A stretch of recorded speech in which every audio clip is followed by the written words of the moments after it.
Isang mapagpalang araw po mga kabayan. Ito po ang kasalukuyang proyekto ng ating gobyerno sa tulong po ng DOTr, Department of Transportation.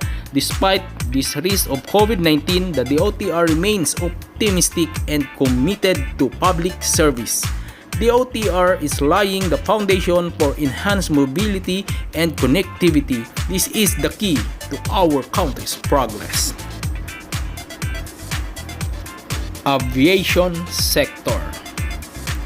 The aviation sector is one of the hardest hit by this global crisis. Thus, we are accelerating the development of 114 airport development projects. These are expected to add to the 121 airport projects already completed. Terminal 2 of the Clark International Airport fully operational in January 2021.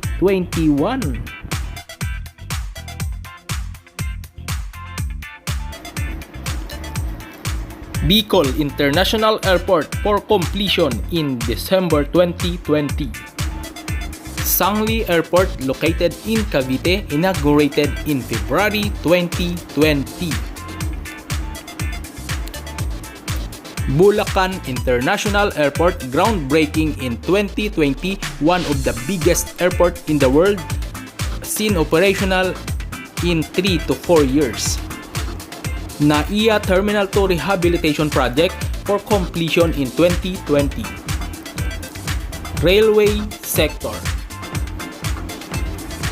The DOTr is working to expand the country's operational railways from only 77 kilometers to around 1,200 kilometers by 2022. To date, the construction of 6 big-ticket railway projects are ongoing. Metro Manila Subway Project, partial operation in 2022 bago po bumaba si Pangulong Duterte sa kanyang panunungkulan.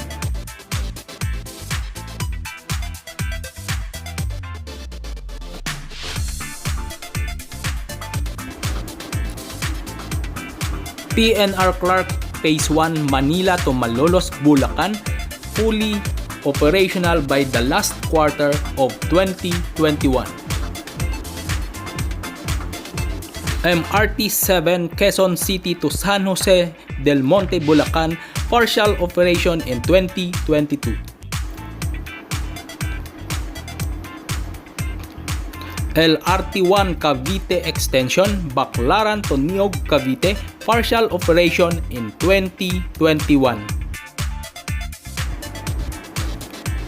LRT2 East Extension, Santolan to Masinag, operational in April 2021.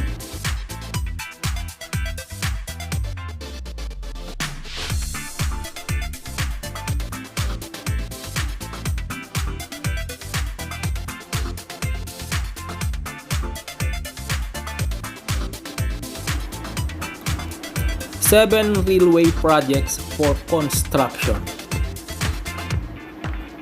Mindanao Railway, partial operations in 2022.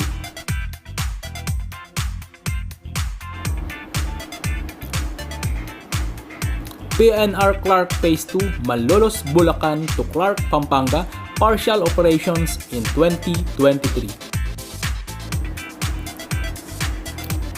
PNR Calamba, 1-hour travel between Manila and Calamba, partial operations in 2025. PNR Bicol, 6 hours travel between Manila and Legazpi, partial operation in 2022. Subic Clark Cargo Railway, partial operation in 2022. LRT2 West Extension from Recto Station to Pierre, partial operation in 2022.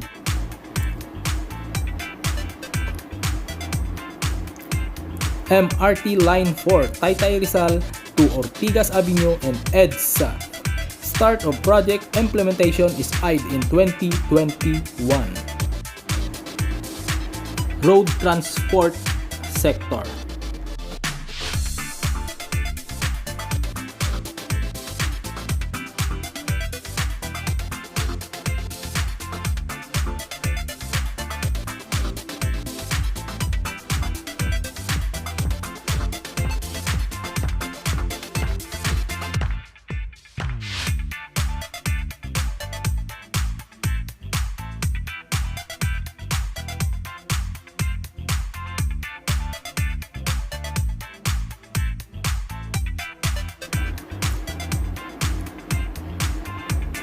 Maritime sector.